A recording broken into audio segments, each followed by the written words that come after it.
यह बड़ा ही दुखदाई है कि पढ़ने वाले बच्चे कोटा में ही जान क्यों दे रहे हैं और इसे रोकने के लिए अब क्या किया जाए। इस सवाल के साथ राजस्थान सरकार को सुप्रीम कोर्ट ने फटकार लगाई।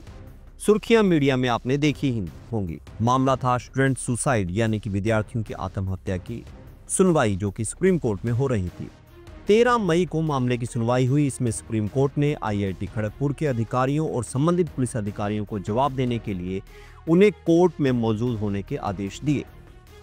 बता दें आप सबको कि भारतीय प्रौद्योगिकी संस्थान खड़गपुर यानी कि आईआईटी खड़गपुर या आईआईटी केजीपी खड़गपुर पश्चिम बंगाल में भारत सरकार द्वारा स्थापित एक सार्वजनिक प्रौद्योगिकी संस्थान है। अनुसंधान यहाँ पे होते हैं और ये वर्ष 1951 में स्थापित किया गया है। संस्थान स्थापित होने वाला पहला आईआईटी है। इसे राष्ट्रीय महत्व के रूप में जाना जाता है। तो अब इस विषय को आगे बढ़ाते हैं, क्योंकि अब आप देख रहे हैं शब्द मंच, आपकी बात आपका मंच, और इस पूरे मामले पर हम लोग बातचीत करेंगे कि आखिर ये पूरा मामला क्या है, क्यों कोटा के अंदर आत्महत्याएं हो रही हैं और इसे रोकने के लिए क्या क्या किया जा सकता है। आइए शुरू करते हैं। 4 मई को आईआईटी एग्जाम से कुछ पहले घंटे कोटा के हॉस्टल में 17 वर्ष की एक छात्रा का शव मिला और 4 मई को आईआईटी खड़गपुर में पढ़ने वाली 22 वर्ष की स्टूडेंट ने हॉस्टल के कमरे में फांसी लगाकर खुद की जान दे दी। इन दोनों मामलों को लेकर सुप्रीम कोर्ट ने 6 मई को स्वतः संज्ञान लिया और इस बारे में जानकारी हासिल की। खड़गपुर सुसाइड यानी कि बच्चों की आत्महत्या के मामले को लेकर माननीय कोर्ट ने कहा कि वो सिर्फ यह पता लगाने के लिए संज्ञान ले रहे हैं कि प्रशासन ने अमित कुमार एवं अन्य बनाम भारत संघ एवं अन्य मामलों में जारी कोर्ट के नियमों का पालन कर एफआईआर दर्ज क्यों नहीं करवाई। जस्टिस जेबी पारदीवाला और आर महादेवन की बेंच ने सुनवाई की थी और इसी के साथ कोर्ट ने केंद्र सरकार को यह निर्देश भी दिए कि मेंटल हेल्थ और सुसाइड प्रिवेंशन के लिए बनने वाली नेशनल टास्क फोर्स यानी कि एनटीएफ के गठन के लिए 20 लाख रुपए 2 दिन में जमा करवाई। ऐसी जानकारी आप दैनिक भास्कर के वेब पोर्टल पर भी पढ़ सकते हैं।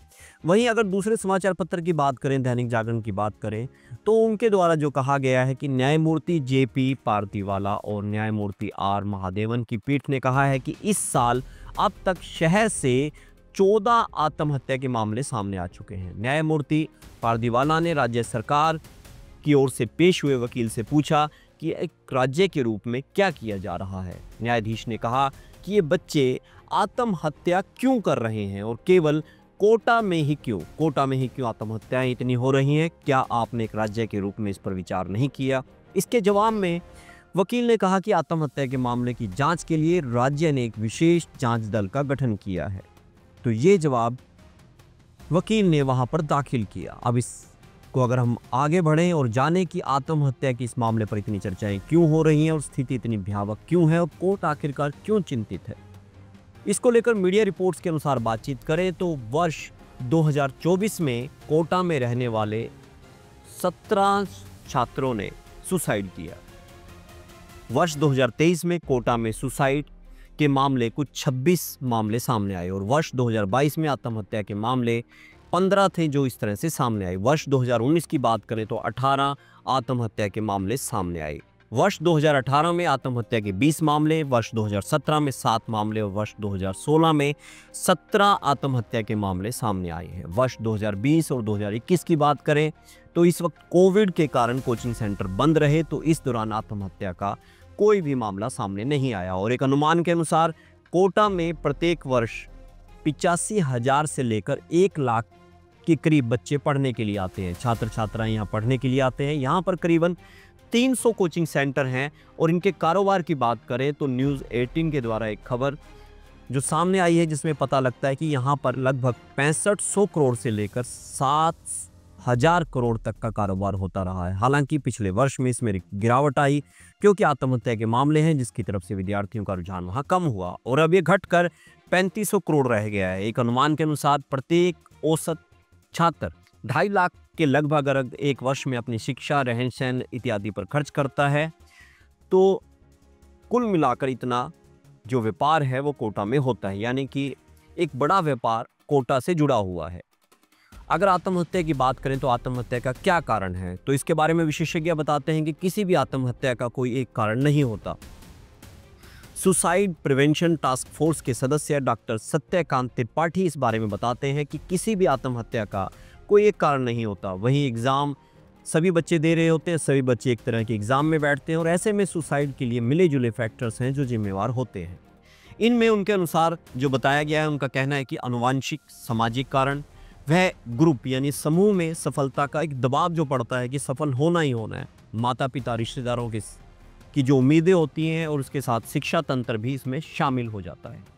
डॉक्टर त्रिवेदी बताते हैं कि कहीं ना कहीं हम बच्चों को यह सिखाने में नाकामयाब हुए हैं कि स्ट्रेस यानी कि जो मानसिक दबाव है, जो रिजेक्शन है यानी कि नकारा जल जाना है या फिर फेलियर जो हो जाना है, इसके कैसे डील करना है, और कुल मिलाकर ये मानसिक विषाद बन जाता है। आज के बच्चे ये मानने लगे हैं कि उनका एकेडमिक अचीवमेंट, उनकी जो शिक्षण योग्यता है वो इसी बात पर टिकी हुई है कि वो कितना किसी एग्ज़ाम में सफल होते हैं, और ये जो उनकी सफलता है वो उनके होने से भी बड़ी हो जाती है। बच्चा तैयारी छोड़ने के लिए तैयार नहीं है, जबकि वो जीवन को छोड़ने के लिए तैयार हो जाता है, जो बड़ा भयंकर है। प्रतियोगी परीक्षाओं को आज के समय में बहुत ज़्यादा मामूलित कर दिया गया है, जिसकी वजह से बच्चा महसूस करता है कि मैं तभी सफल माना जाऊंगा जब कोई एग्ज़ाम क्रैक कर लूँगा। कोई एग्ज़ाम किसी भी एग्ज़ाम में 14 से 16 लाख के करीब स्टूडेंट बैठते हैं, यानी वो एग्ज़ाम दे रहे होते हैं, लेकिन सीट्स कुछ हज़ारों में होती हैं, और ऐसे में सब जानते हैं कि इसमें सिलेक्शन ना होने वाले बच्चों का फेलियर ज़्यादा होगा। लेकिन फेलियर से डील करने के लिए कोई भी बच्चा तैयार नहीं होता, उसके माँ बाप तैयार नहीं होते, शिक्षण संस्थान उनको तैयार नहीं करता। मोटिवेशन लेक्चर लगा देने से या फिर काउंसलर लगा देने से या कोई मोटिवेशन मूवी दिखाने देने से कुछ नहीं होगा। यानी कि पूरे सिस्टम को मिलकर नीचे से लेके ऊपर तक और ऊपर से लेके नीचे तक इस सिस्टम को पूरी तरह से काम करना होगा, ताकि स्टूडेंट्स के दिमाग में जो आत्महत्या के मामले हैं उनको रोका जा सके, बिल्कुल जड़ से ख़त्म किया जा सके। और इसके लेकर सरकार ने क्या क्या नियम बनाए हैं उनके बारे में भी अब आपसे बातचीत करते हैं। Mental health care act 2017। जी हाँ, इस एक्ट के अनुसार मानसिक विकारों से पीड़ित व्यक्ति को इसके लिए ट्रीटमेंट लेने और गरिमा के साथ जीवन जीने का पूरा अधिकार है। Anti ragging messengers. Supreme court के आदेश के अनुसार रैगिंग की शिकायत आने पर सभी एजुकेशन इंस्टीट्यूट को पुलिस के पास एफआईआर दर्ज करवानी होगी, यानी कि उसको गंभीरता से लेना होगा। वर्ष 2009 में हायर एजुकेशन इंस्टीट्यूट में रैगिंग की घटनाओं की रोकथाम के लिए यूनिवर्सिटी ग्रांट्स कमीशन ने यूजीसी ने रेगुलेशन जारी की थी। और इसी तरह से अगर इससे आगे की बात करें, स्टूडेंट काउंसलिंग सिस्टम, यानी कि स्टूडेंट्स के अंदर एंग्जाइटी है, स्ट्रेस है, होम सिकनेस है, घर से दूर रहने का जो एक दबाव हो जाता है, फेल होने का जो डर है, इस तरह की समस्याओं को सुलझाने के लिए यूजीसी ने 2016 में यूनिवर्सिटी ने सिस्टम सेटअप तैयार करने के लिए कहा गया है। और इसके अलावा गेट कीपर्स को भी इसके लिए ट्रेनिंग दी जा रही है। जी हाँ, gatekeepers training for suicide prevention, यानी कि आत्महत्या से बचाने के लिए गेट कीपर्स क्या कर सकते हैं। इसके लिए national institute of mental health and neuro science और सुसाइड प्रिवेंशन इंडिया फाउंडेशन इस ट्रेनिंग के लिए गेट कीपर्स को एक नेटवर्क तैयार करते हैं, जो आत्महत्या के विचार आने वाले बच्चों की, छात्र छात्राओं की पहचान कर सके। इसके अलावा टीचर स्टूडेंट्स की जो सोशल और इमोशनल लर्निंग है, जो उनका आपस में सिस्टम है, उस सिस्टम के ऊपर भी ध्यान देने के लिए कहा गया है। स्कूलों में सोशल वर्कर और काउंसलर भी होने चाहिए, इसको लेकर भी बात की गई है। और इसके लिए सामाजिक संस्थाओं को आगे आना होगा, क्योंकि जो एक स्ट्रक्चर बनता जा रहा है, सामाजिक संस्थाएं इसमें बेहतर काम कर सकती हैं, क्योंकि सामाजिक संस्थाएं समाज में रहते हुए इसके कारणों को और इसे हटाने की चीज़ों पर काम कर सकती हैं।